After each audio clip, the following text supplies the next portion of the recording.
There is a place at the bottom of the world that does not belong to any nation.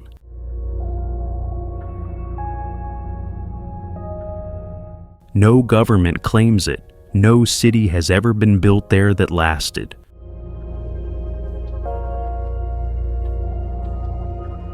No road connects it to anywhere else.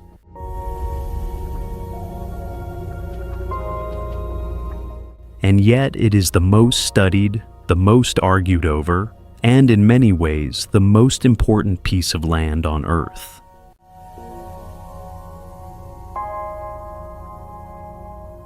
Antarctica holds 70% of the world's fresh water locked inside ice that in some places reaches 4.8 kilometers deep, nearly 3 miles.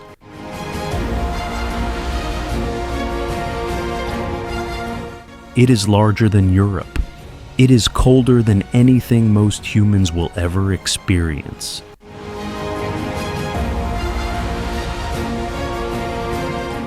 And it is alive in ways that most people never expect.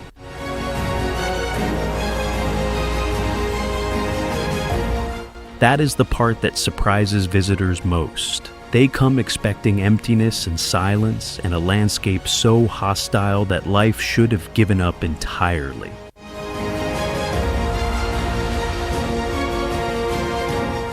What they find instead is one of the most concentrated and dramatic wildlife spectacles on the planet, happening precisely because of the harshness, not despite it.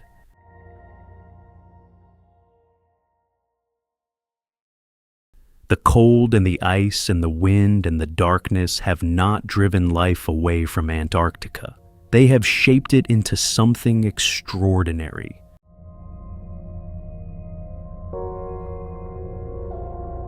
To understand why Antarctica's wildlife exists the way it does, you first have to understand what Antarctica actually is.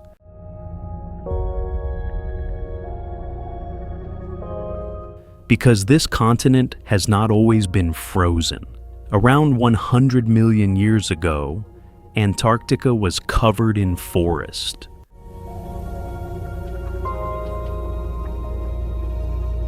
Fossils of trees, ferns, and even dinosaurs have been found in its rock layers.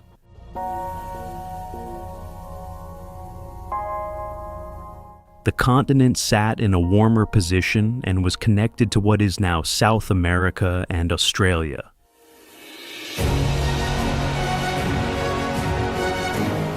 Then the Drake Passage opened as the plates shifted. The Antarctic circumpolar current established itself around the continent,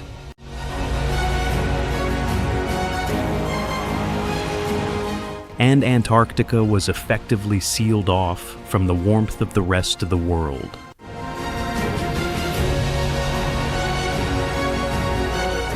The freezing happened slowly, over millions of years, and the life that remained had to make a choice that was not really a choice at all.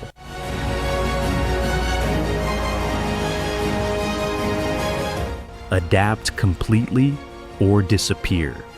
What survived that process is what we see today.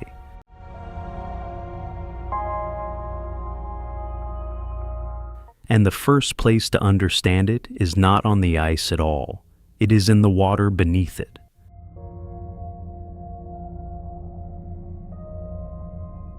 The Southern Ocean that encircles Antarctica is one of the most productive bodies of water on Earth.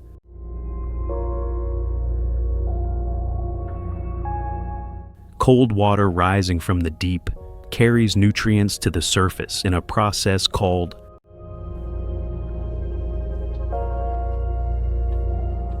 upwelling, feeding blooms of phytoplankton that turn the ocean green during summer months.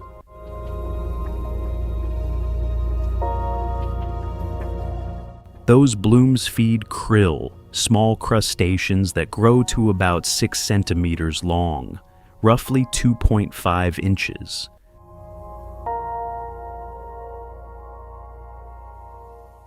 and exist in quantities that are almost impossible to comprehend.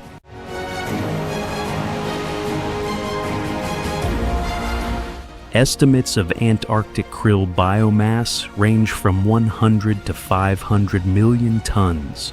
They form swarms so dense they can be detected from space.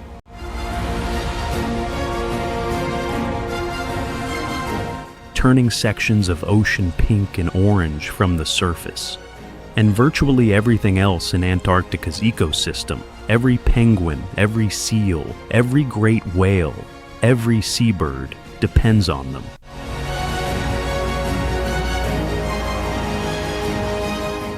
Krill are not simply part of the food chain here. They are the foundation that the entire system stands on.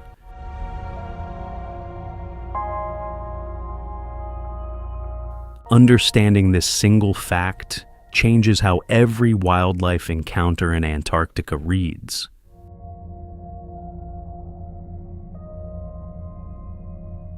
Because when you watch an emperor penguin return from the sea after weeks of feeding, or a humpback whale surface in a bay choked with ice, or a leopard seal patrol the floe edge with silent patience, what you are really watching is the endpoint of a chain that begins with a microscopic bloom of algae in the coldest ocean on the planet.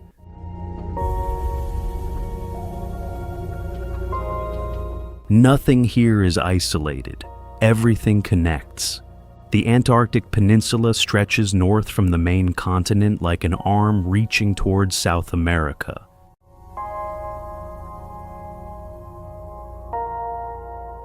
And it is the most accessible part of Antarctica for the simple reason that it is the least extreme.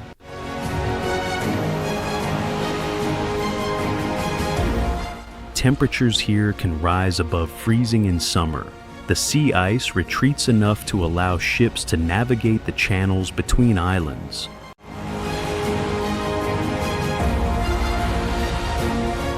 And the wildlife concentrations along this peninsula are among the most dramatic on Earth.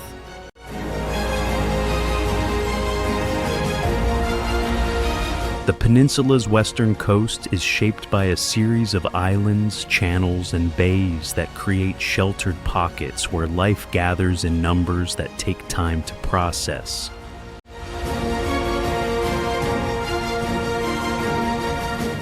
Le Maire Channel is one of the narrowest and most dramatic of these passages.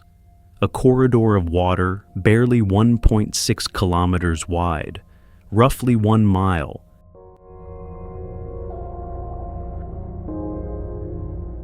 flanked by walls of black rock and hanging glaciers that rise more than 700 meters on each side.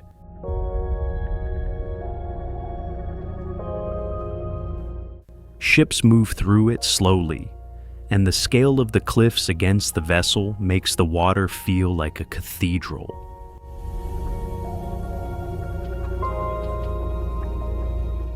Crab-eater seals rest on ice floes in the channel.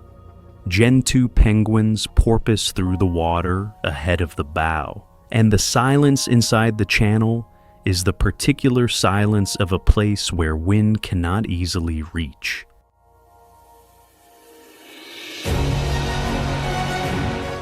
Heavy and complete and broken only by the occasional crack of calving ice.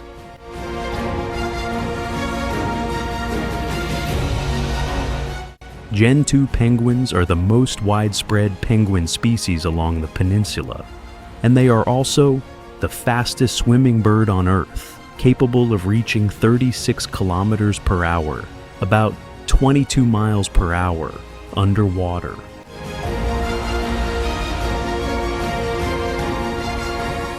Watching them from the surface gives almost no indication of this. They move through the water with an efficiency that looks effortless, surfacing every few seconds in a smooth arc before diving again.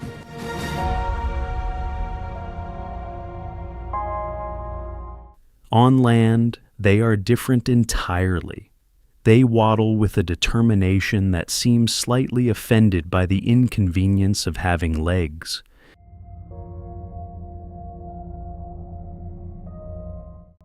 Commuting between their nesting colonies and the sea in long, single-file lines that follow the same paths generation after generation, wearing trails into the rock that can be seen from a distance long before the penguins themselves.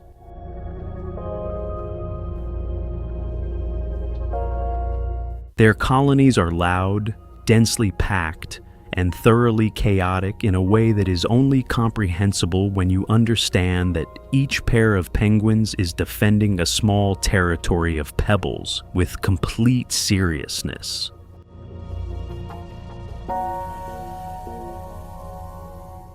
Pebbles are the currency of Gentoo society. Males offer them to females as gifts during courtship. Theft between neighboring pairs is constant and unapologetic.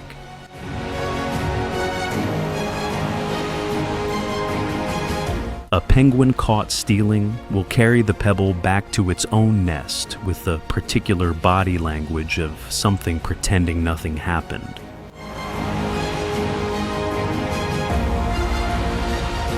But along the peninsula, the Gentoo shares its world with a species that operates on an entirely different scale.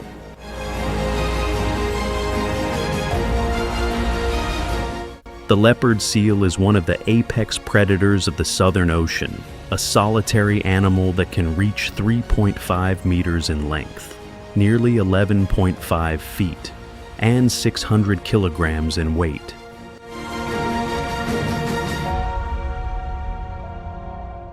It has a jaw that opens wider relative to its skull than almost any other seal species.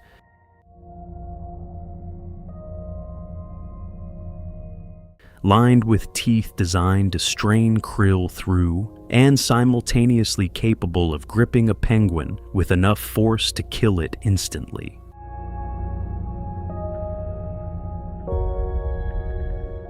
Leopard seals position themselves at the edges of penguin colonies during the breeding season, waiting near the water's edge, where penguins must enter and exit the sea.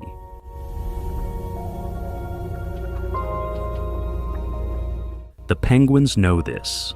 They gather at the water's edge in groups, hesitating, sometimes for minutes, unwilling to be the first into the water. Then one goes, and the rest follow in a rush, and the seal makes its calculation in a fraction of a second.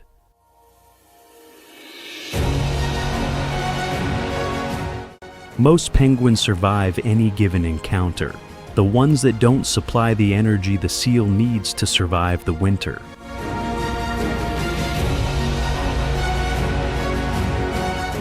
This transaction, ancient and indifferent and completely without drama from the seal's perspective, is one of the clearest expressions of how Antarctica works. There is no cruelty here, and no mercy.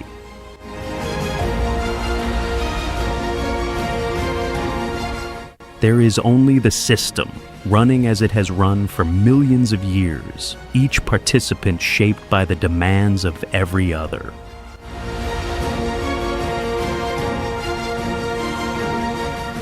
South Georgia Island sits roughly 1,400 kilometers, about 870 miles, northeast of the Antarctic Peninsula.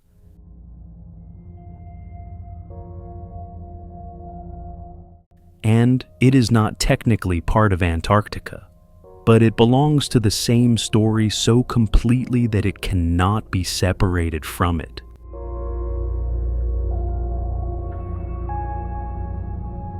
This island, 167 kilometers long and never more than 40 kilometers wide, roughly 104 by 25 miles, supports wildlife populations that rival anything found on the continent itself.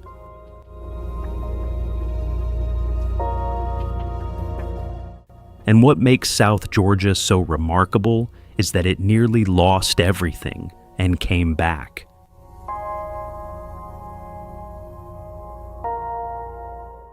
The island was discovered by Captain James Cook in 1775, who noted the extraordinary abundance of wildlife in his journals.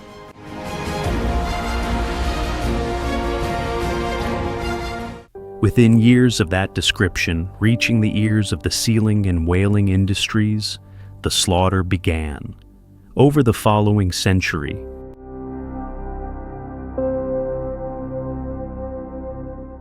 fur seals were hunted to near extinction on South Georgia.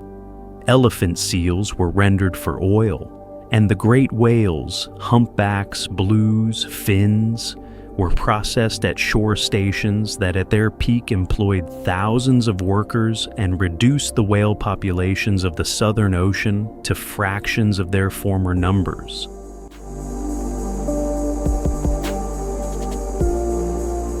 The town of Grytviken, still standing today as a rusting monument to that industry, processed more than 7,000 whales between 1904 and 1965.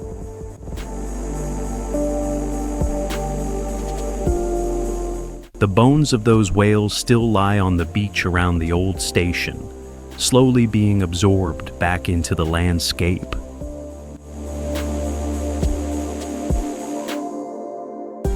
What happened after the industry collapsed is one of the most important wildlife recovery stories on Earth.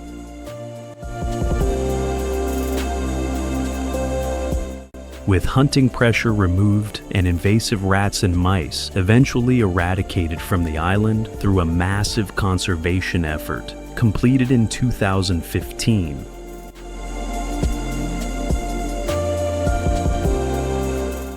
South Georgia's wildlife has returned in numbers that now approach the historical estimates from before European contact.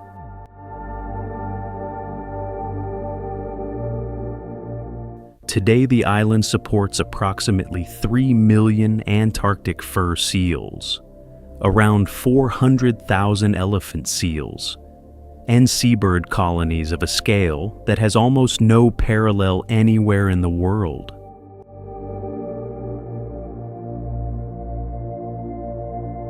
King penguins are the second largest penguin species, standing around 95 centimeters tall, roughly 37 inches.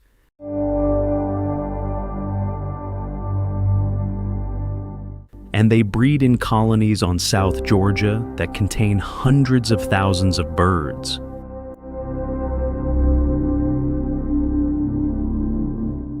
The colony at Salisbury Plain holds around 60,000 breeding pairs and can contain more than 200,000 individuals during peak season.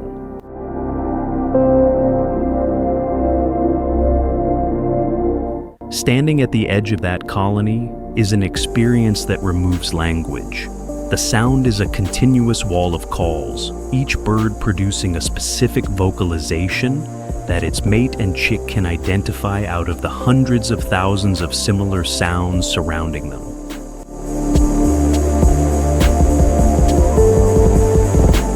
The smell is what it is, and the sheer density of life, bodies pressed against bodies in every direction to the horizon, produces a feeling closer to vertigo than to any conventional idea of wildlife watching.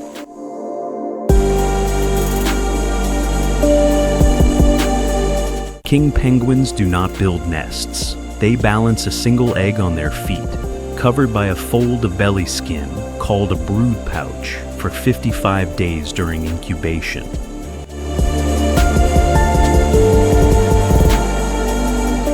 Both parents take turns, fasting while they hold the egg and feeding at sea while their partner takes over.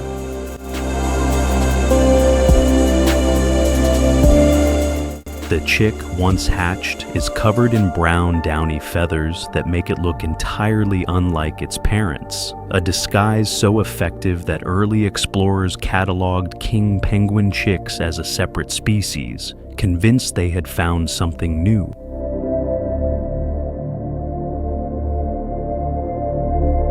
The chicks form large groups called creches while their parents are away at sea, huddling together for warmth and producing a collective noise that carries for kilometers.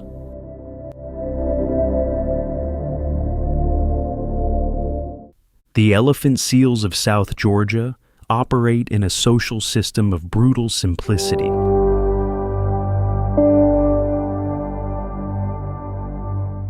Adult males, which can reach 4 meters in length, about 13 feet, and weigh up to 2,200 kilograms,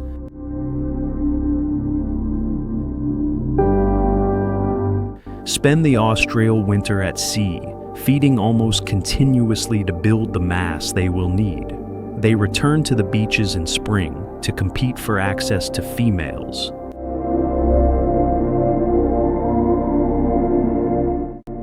The competitions between rival males are not subtle. They rear up, slamming their bodies against each other, biting at the thick skin of the neck and chest.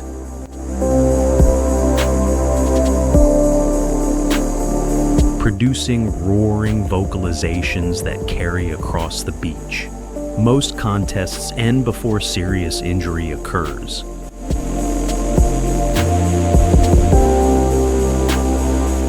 The largest and most experienced males establish harems that can include dozens of females. Smaller males wait at the periphery.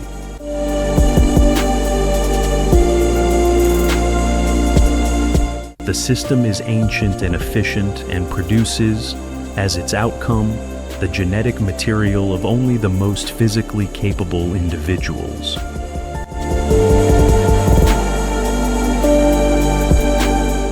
But it is the wandering albatross that defines South Georgia in a way that no other species quite manages.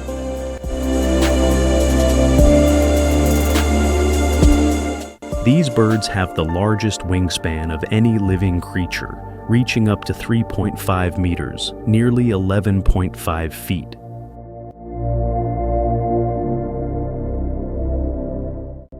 They spend the first 6 to 10 years of their lives continuously at sea.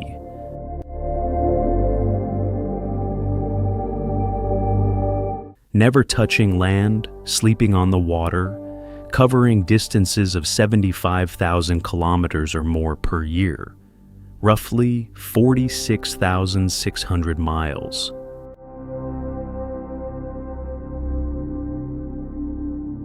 They return to South Georgia to breed, finding the same partner they have mated with in previous years through a series of elaborate ritualized dances involving synchronized movements, bill touching, and vocalizations that are specific to each pair.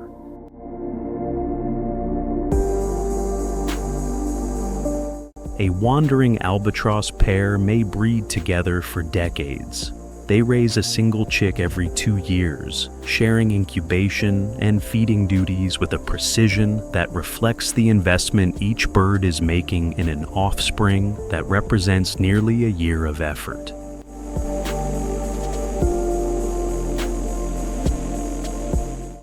Watching an albatross in flight over the Southern Ocean removes any remaining doubt about the relationship between a creature and the environment it evolved within.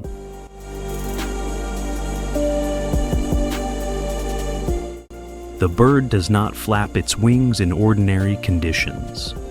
It uses the wind gradient above the ocean surface, dropping into the slower air near the water.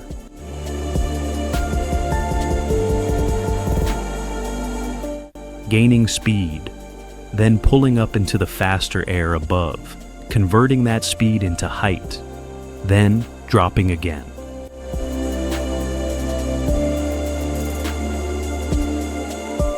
This technique, called dynamic soaring, allows the albatross to travel thousands of kilometers without a single wing beat.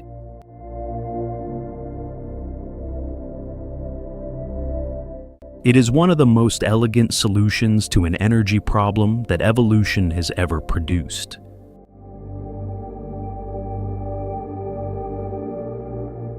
Ross Island sits in McMurdo Sound in the Ross Sea, connected to the main Antarctic continent by the Ross Ice Shelf, which at roughly 500,000 square kilometers, about 193,000 square miles,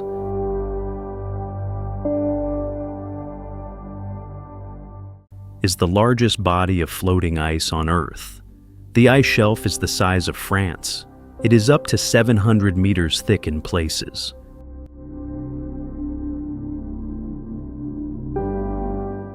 And it floats on the Ross Sea, moving imperceptibly seaward until sections break off as icebergs that can be larger than small countries.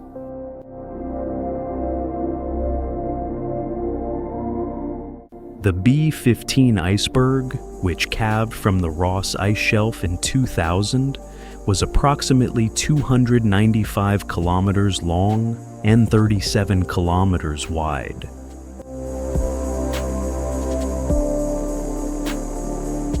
Roughly 183 by 23 miles, making it the largest iceberg ever recorded.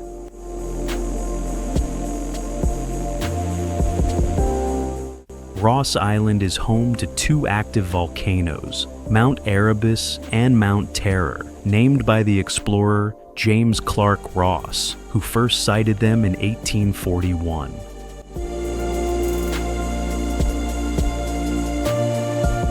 Erebus is the southernmost active volcano on Earth, and it contains one of the few persistent lava lakes in the world inside its crater.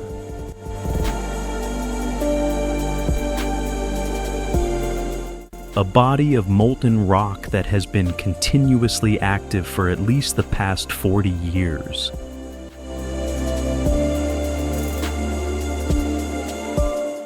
The volcano releases a constant plume of gas and steam that in cold conditions falls as a shower of volcanic crystals around the crater rim.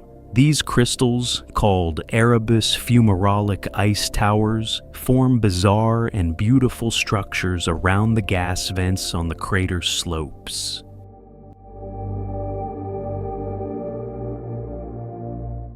Chimneys of ice built by the breath of a volcano. But it is what lives at the base of this volcano and in the sea around it that matters most to this story.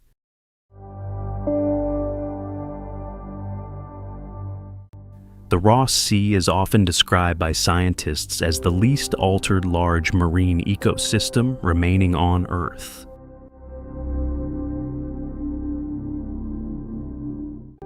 Its distance from human activity, combined with the extreme difficulty of operating in its waters for most of the year, has left it in a condition closer to the pre-industrial baseline than almost any comparable area of ocean.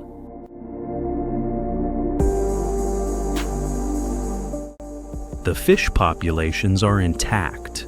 The predator-prey relationships are functioning as they evolved to function.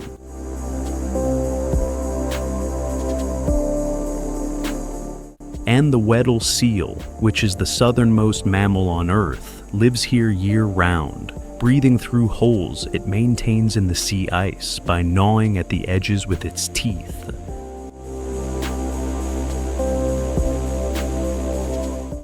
Diving to depths of 600 meters, nearly 2,000 feet, in search of fish and squid beneath the ice.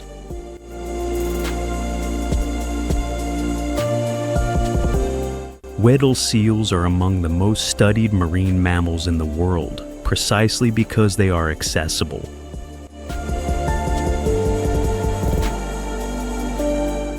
They sleep on the sea ice near their breathing holes, apparently unbothered by the presence of researchers. And they have allowed scientists to attach instruments that have revealed capabilities that are genuinely astonishing.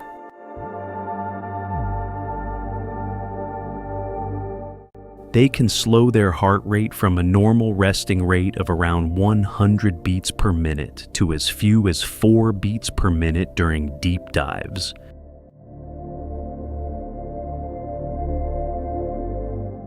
Redirecting blood flow away from non-essential organs and toward the brain and heart.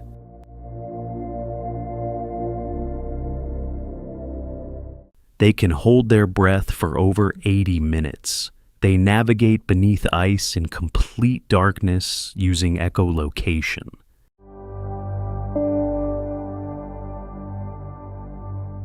And they find their breathing holes again after extended dives beneath featureless ice by mechanisms that are still not fully understood.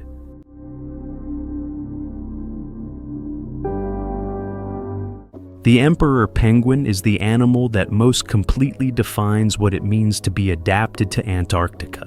It is the only species on Earth that breeds during the Antarctic winter, in the darkest and coldest months, on the sea ice.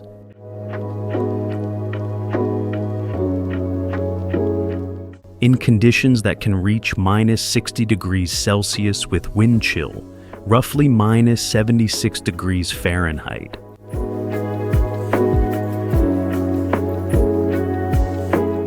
The reason for this timing is precise. Chicks hatched in winter will be ready to go to sea at the beginning of summer, when food is most abundant.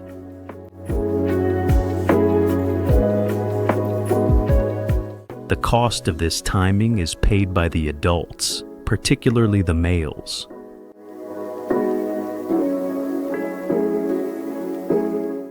After the female lays a single egg in May or June, she transfers it to the male and returns to the sea to feed.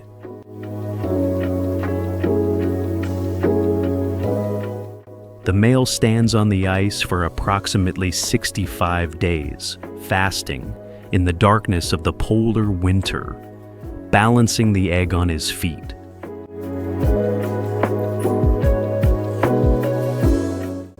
He loses up to 45% of his body weight during this period.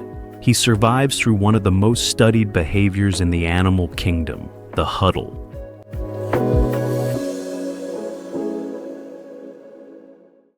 Thousands of males press together in a dense mass, rotating slowly from the exposed outer edge to the warm interior.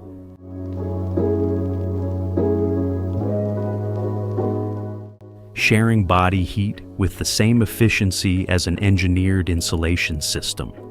The temperature inside the huddle can be 37 degrees Celsius, warmer than the air outside it, roughly 66 degrees Fahrenheit warmer.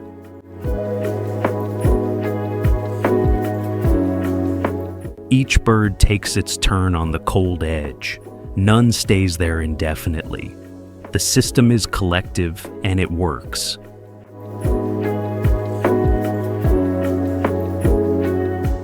When the female returns, the male has often lost so much condition that the final recognition between partners, achieved through specific vocal calls that each bird memorizes, is the difference between survival and abandonment.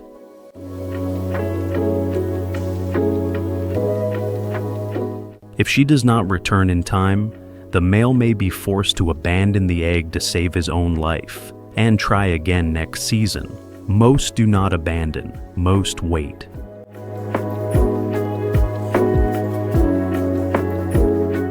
And when the female arrives and the egg hatches and the chick produces its first sound from beneath the brood pouch, the entire 65-day ordeal resolves into something that has no adequate human equivalent.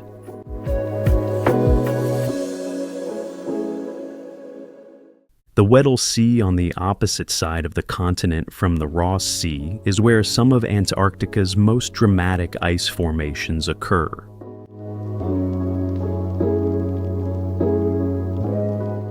The sea is partially enclosed by the Filchner-Ronne ice shelf, the second largest ice shelf on Earth, and its waters fill with sea ice that can persist year-round in the southern sections.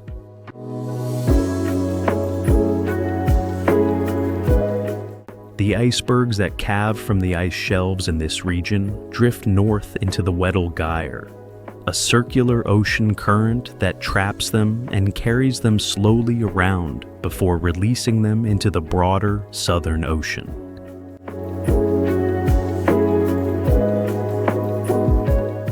These icebergs are not what most people imagine when they picture Antarctic ice.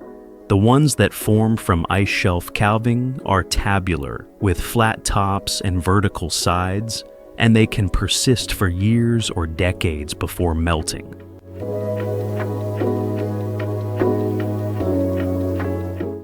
The largest ones become ecosystems in themselves. Algae grows on their underwater surfaces. Krill gather beneath them. Fish follow the krill. Seals follow the fish. Seabirds follow everything.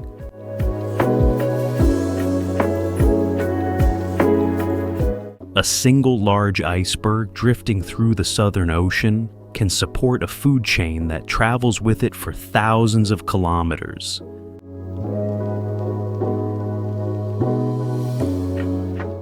The smaller sea ice, the annual ice that forms each winter and melts each summer, has a different ecological role.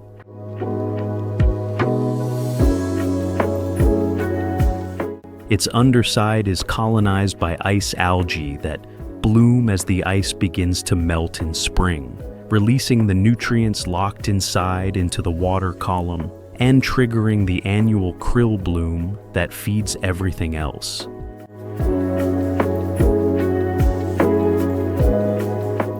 The timing of sea ice formation and melt is therefore not simply a physical event. It is the biological clock that sets the rhythm of the entire Southern Ocean ecosystem.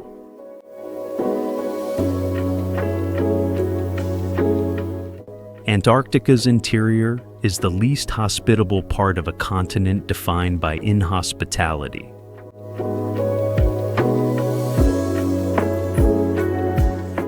The South Pole sits at an elevation of 2,835 meters, roughly 9,300 feet, on the East Antarctic ice sheet, which is itself the largest single mass of ice on Earth.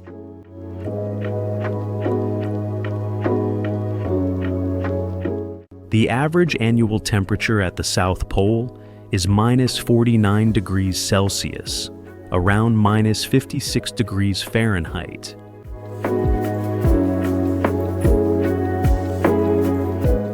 The record low recorded at the Soviet Vostok station in 1983 was minus 89.2 degrees Celsius, nearly minus 129 degrees Fahrenheit, the coldest temperature ever recorded on Earth's surface.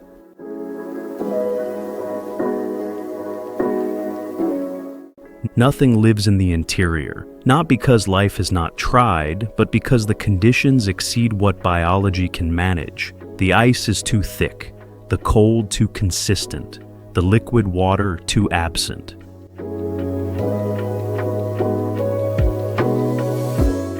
But even here, in the emptiest place on the continent, the ice itself is a record.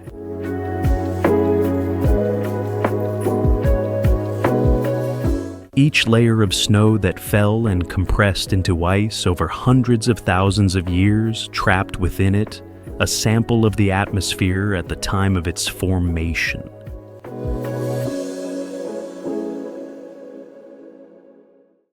Air bubbles preserved in Antarctic ice cores have allowed scientists to reconstruct the composition of the atmosphere going back 800,000 years.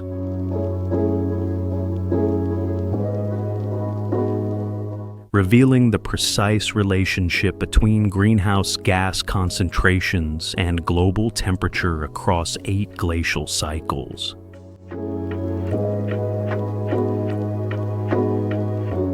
The ice is a library, and what it tells us about the relationship between atmosphere and climate is the clearest and most unambiguous record of planetary change that exists anywhere on Earth.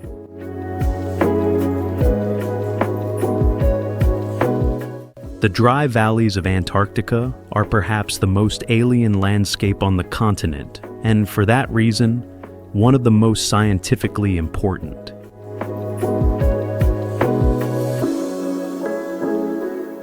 These valleys, located in the Transantarctic Mountains west of McMurdo Sound, receive almost no snowfall, The mountain ranges surrounding them block the flow of ice from the polar plateau.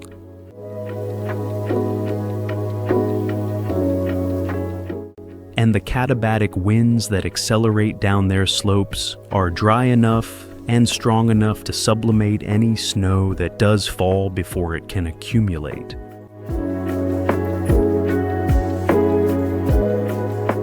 The result is exposed rock and frozen soil in a region where the average temperature is still well below freezing, but where liquid water exists in thin layers beneath the surface during summer.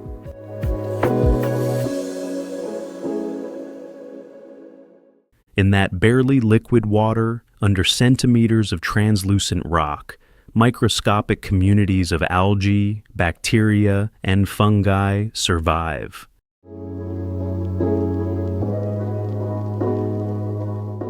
They photosynthesize using light filtered through the rock. They metabolize at rates so slow they are difficult to measure.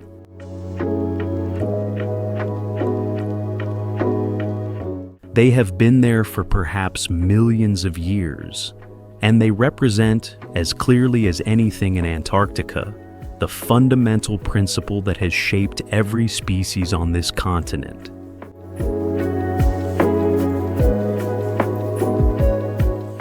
Life does not require comfort. It requires only the minimum conditions necessary for chemistry to occur.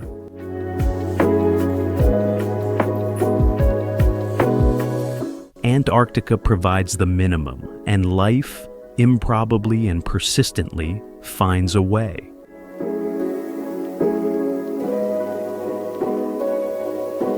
What Antarctica holds is not simply wildlife. It is the clearest available demonstration of what life looks like when it has been refined by the most demanding conditions on the planet over the longest timescales available.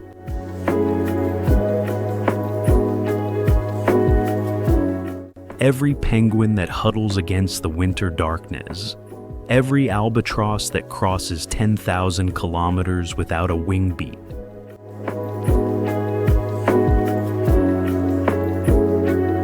every Weddell seal that navigates beneath ice in complete darkness,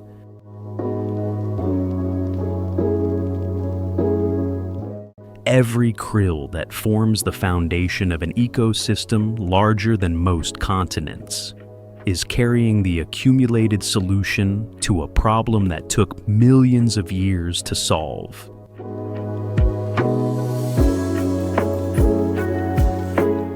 This continent does not offer comfort or accessibility, or the familiar reassurances of more temperate places.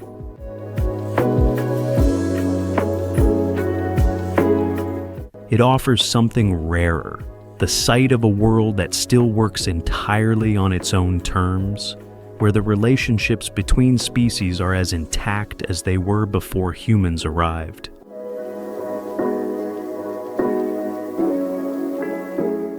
Where the scale of life and ice and ocean has not been diminished by our presence.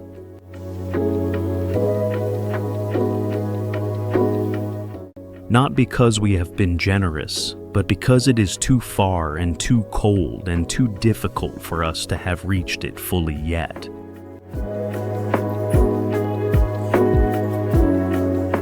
That window may not remain open indefinitely. The Antarctic Peninsula is one of the fastest warming regions on Earth, with average temperatures rising nearly 3 degrees Celsius over the past 50 years.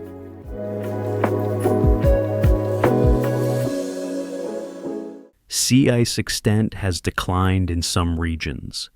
Penguin colonies have shifted. The krill that hold the entire system together are sensitive to ocean temperature and ice conditions in ways that are still being understood.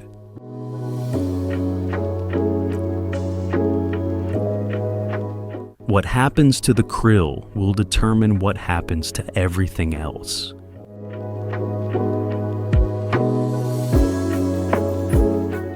Antarctica has survived ice ages and volcanic winters and the slow drift of continents. It has been frozen and thawed and frozen again across timescales that make human history invisible.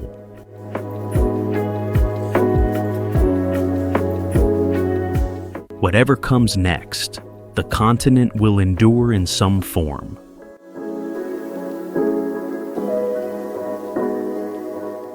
The question that remains open is whether the extraordinary, precise, ancient system of life that has assembled itself here over millions of years will endure with it.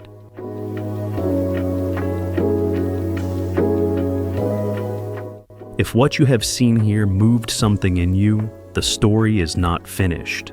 Antarctica's deepest secrets, the ones locked not in its wildlife, but in its ice and its silence and its complete separation from the world we know, are waiting in a place that goes further still.